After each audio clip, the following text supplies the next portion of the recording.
You know, there have been a lot of debates as to if Microsoft will continue to make hardware. And my stance is that yes, Microsoft will continue to make hardware because they will never relinquish their hardcore gamers, the gamers who will consistently buy 30, 40 million consoles every generation. But of course, they will look at other avenues, how they can get, persons into the ecosystem. But I wonder which person, which pony I could call on to ask them this question if Xbox is going to continue to make hardware. Which one of these ponies could be truthful and honest if I call on him to ask this question? Call a crackhead. I'm John Kennedy, and I approve this message. Okay, John Kennedy, if you said to call a crackhead, I will do exactly that. Dreamcast guy, is Microsoft going to make more hardware? Xbox is basically already completely dead.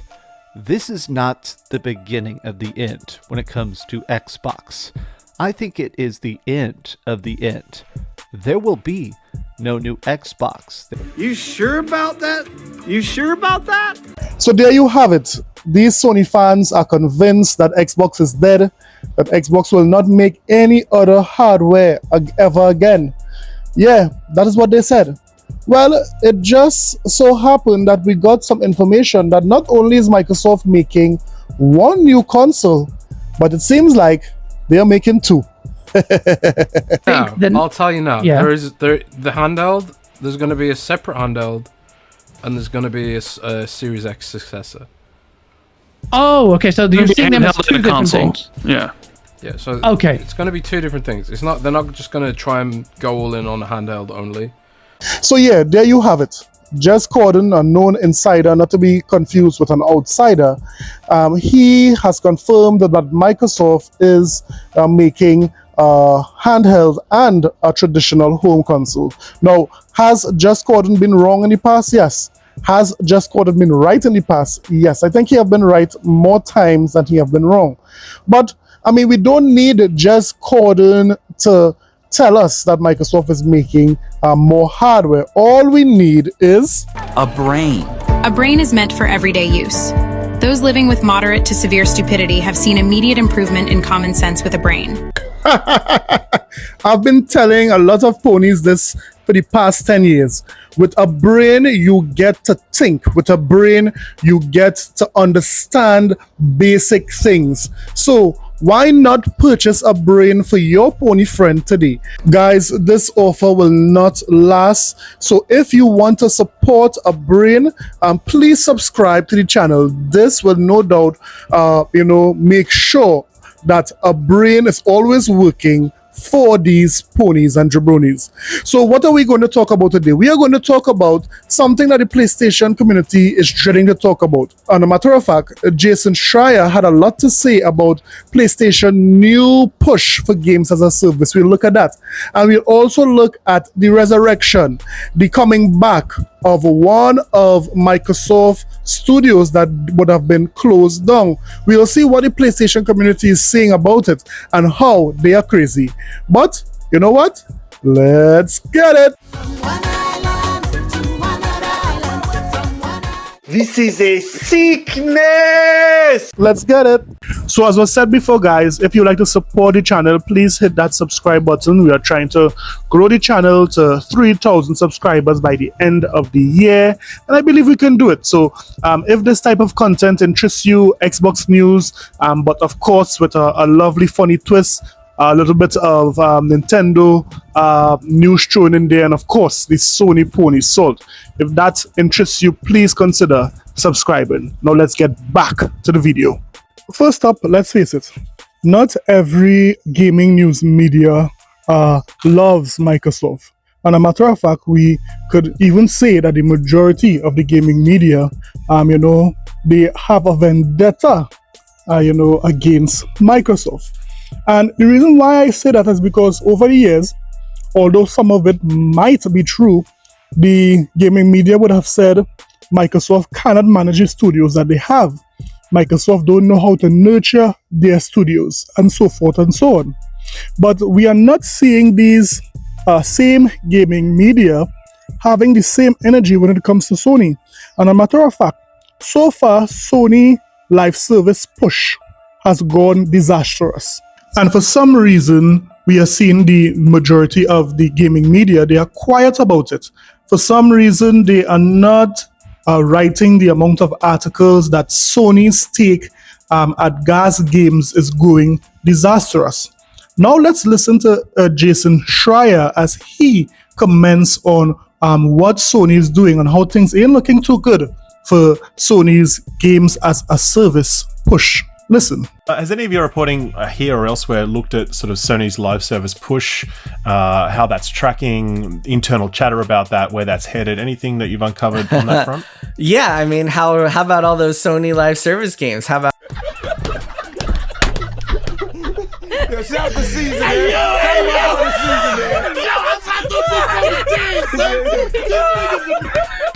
This nigga boy Big Mike got the shit. Shout out to my brother.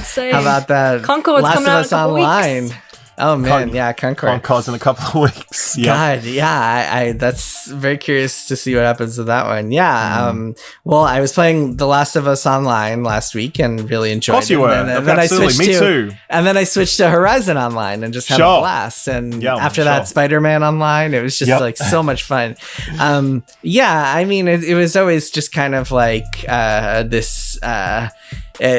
Trend chasing to the extreme. The video game industry has always just been trend chasing to the extreme, but so right off the bat, we see Daniel Ahmad taking shots at Sony, talking about their live services games.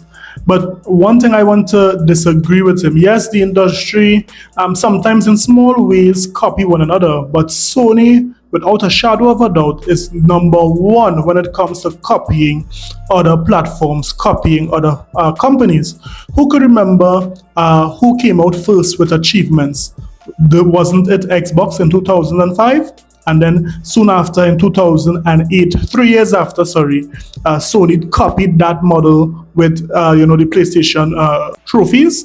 Yes, so PlayStation are custom copying, whatever success their competition might have. Who could remember the PlayStation Move? That was very similar to the Wii. Yes, so PlayStation love to copy what their competitors does. So yes, so they have been cloud chasing and industry chasing for years. The service game push is really one of the more egregious examples of that. And the list of like games that have been pivots from single player studios to online, to like trying to make service online games that just turned out to be debacles is very, very long. And I think I've done postmortems for a lot of them. It's just like the cycle is single player studio, super successful, pivots to live service, spent 7 years making a live service game that nobody wants. Live service game comes out, is a debacle, You told us to wait, we waited, and you're still not here. Neil Druckmann, where are you? Neil Druckmann, where are you? Where is Factions? Where is Factions? The Bloomberg postmortem written about it shortly afterwards. Like that's the cycle. And I'm glad that a company like Naughty Dog was able to stave that off and cancel their project. And yeah, hopefully it stops. Hopefully it doesn't happen anymore. To answer your question, I mean, I think the results kind of speak for themselves. Sony definitely still has. I mean, Horizon Online is actually still happening. Still in development, I should say. I don't know if it's ever actually going to come out, but still in development. So some of those games have come are still in production or have come to fruition, but I'm not sure. I mean, I guess Helldivers 2 is a success, but so what I got from that discussion is that Sony is not doing well when it comes to games as a service. You see, Sony thought they could have come into this arena or into this lane and dominate, but it's very clear that they failed. They did not anticipate what could have happened with this games as a service push. So although they tried to, adopt this fad or jump on this train, it's clearly not working for them. The sad thing though is that the gaming industry, the gaming media is not saying anything about it. They are rather quiet when it comes to that. But it's not only, Concord that is going through problems. Listen to what is going on with Marathon. Important thing to note is that Marathon has had a big leadership shakeup. They lost a director a few months ago, got a new director a few months ago, and during this round, their executive producer left the studio as well, so they are going through some changes for sure. So Marathon's executive producer left during this round of shakeup. I believe that's. Let me double check the title to make sure that I'm sure. Yes. Yeah, oh, well, I guess, okay, so Carrie Guskas, according to LinkedIn at least, she was executive producer until April, so I guess that was the same time that Chris Barrett, who was the director, left, and then she was senior director of development. But yes, she just left. I guess she wasn't EP, she stopped being EP on Marathon in April. But I mean, it's amazing to see when someone at Microsoft or someone at Xbox leaves, how the gaming media is so enthusiastic to, comment or write a story about that. But when it happens to Sony, we're seeing very clear that Jason said that, the lead of Marathon, she left. Where are the news articles about that? Clear, media bias for Sony. But we are seeing very clear, based on what the evidence we are seeing, that Sony is mismanaging the studios that they have, especially when it comes to games as a service. So let me hear what you think about the mismanagement of the studios there with Sony. Would they get a hand on it? We'll have to wait and see. And finally, let's talk about Tango Games. You see, last year, some bad news came out when it was announced that Tango Gameworks were closing down. Yes, Microsoft was closing down Tango Gameworks. Now, this came to a surprise to many, seeing that they came out with a smash hit game, well, at least critically acclaimed game, Hi-Fi Rush. And although that was the case, it really did send shockwaves through the gaming industry. No one thought that, Tango Gameworks would have been closed down, and everyone was against Microsoft for doing it. But Microsoft had their reasons. They did not have confidence in the current leadership, seeing that Shinji Mikami left Tango Gameworks after 12 years. And when he left, he also took some of his star developers with him. So they did not have any confidence in that current leadership. That is why they would have closed the studio down, because it maybe didn't fit with what they were going after. However, we are seeing that the big news today is that Microsoft has given Tango Gameworks life again, basically a resurrection back from the dead. And they are going to sell Tango Gameworks to, Krafton Games, so Krafton Inc.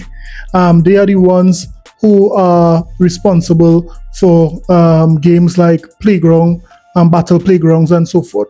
But let's listen carefully and let's see, what is the news behind this move. Former Xbox studio Tango Gameworks and Hi-Fi Rush have been acquired by PUBG's Krafton Inc., saving it from closure. Krafton is picking up former Xbox team Tango Gameworks as well as Hi-Fi Rush, revealed today.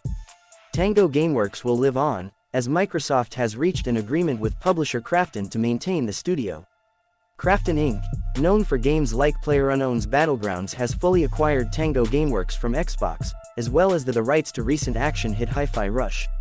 Microsoft announced that it would close Tango Gameworks earlier this year, as part of a round of layoffs that saw a few other Xbox game studios close. Tango was known for games like the aforementioned high-octane rhythm brawler Hi-Fi Rush, as well as survival horror franchise The Evil Within. Tango was initially established in 2010 by Shinji Mikami of Resident Evil fame, with the studio coming across to Microsoft as part of the ZeniMax acquisition. Krafton Inc. today welcomed the talented people of Tango Gameworks to their team, marking an exciting moment in the company's global expansion and its first significant investment in the Japanese video game market, the press release reads. This strategic move will include the rights to Tango Gameworks' acclaimed IP, Hi-Fi Rush. Krafton continued, as part of this strategic agreement, Krafton intends to collaborate with Xbox and ZeniMax to ensure a smooth transition and maintain continuity at Tango Gameworks, allowing the talented team to continue developing the Hi-Fi Rush IP and explore future projects. Krafton intends to support the Tango Gameworks team to continue its commitment to innovation and delivering fresh and exciting experiences for fans. The fact Hi-Fi Rush is heading across also heavily suggests that a sequel will most likely emerge from the partnership. However, franchises like Ghostwire, Tokyo, and The Evil Within will remain with Microsoft, at least for now. Both Krafton and Microsoft emphasized that there will be no impact on the existing catalog of games, which will remain available in Xbox Game Pass and other storefronts they're presently on. In a statement to Windows Central, a Microsoft spokesperson shared the following: "We're working with Krafton to enable the team at Tango Gameworks to continue to build games together, and we look forward to playing their next great game. There will be no impact to the existing catalog of Tango games." Now, this is a big move here for Microsoft.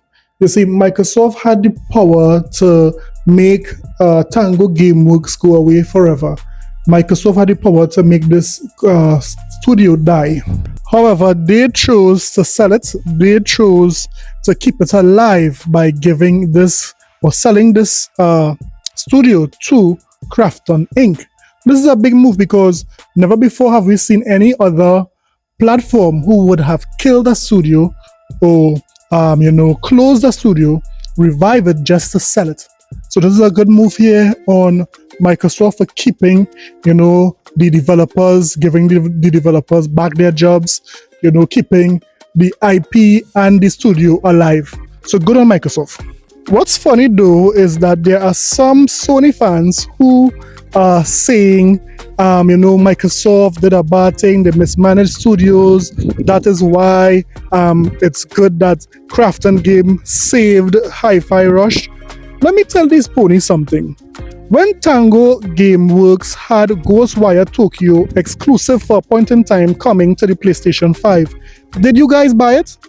When Arcane Studios had Deathloop, an exclusive for the PlayStation 5 for a year, how many of you ponies bought Deathloop? Give me a chance with that. You guys did not buy these games. Now, Hi-Fi Rush did had over 3 million players on the Xbox Game Pass. In addition to that, it sold over 300,000 on Steam, making 6 million for the developers of Hi-Fi Rush. Now, when this game came to PlayStation, how did it do? Well, although we don't have anything official, we could make an educated guess how well it did, because just over a month after releasing on the PlayStation 5, we are seeing here that, they had to slash the price. Now, if you compare that to Sea of Thieves to this date is still the original price, the original version is still the original price it launched at. So the mere fact that Hi-Fi Rush had to slash its price meant that the ponies did not buy Hi-Fi Rush. So it's a shame that these ponies are here talking about Hi-Fi Rush all of a sudden. So now they are saying all sorts of things of what Microsoft should have done with Tango Gameworks, but there is enough evidence to prove that PlayStation fans did not support Tango Gameworks at all. So now they are talking. Shame on you, pony fans. And guess what? Sony could have never done this, because we know when Sony closes down a studio, they are done. They are gone for good. There has not been any studio that Sony would have closed that ever saw a revival. They are dead, buried, dust. From ashes to ashes, dust to dust for those studios. So these ponies should be ashamed to even mention anything about Tango Gameworks being revived. So let me hear what you guys think about this. Let me hear what you guys think about, Microsoft keeping Tango Gameworks alive and, selling the IP, one of the IP to Krafton Inc. Let me hear what you think about these ponies all of a sudden playing like they are high and mighty about this transaction. Let me know in the comment sections below. Don't forget to like and subscribe for more videos. I'll see you guys in the next one. Later.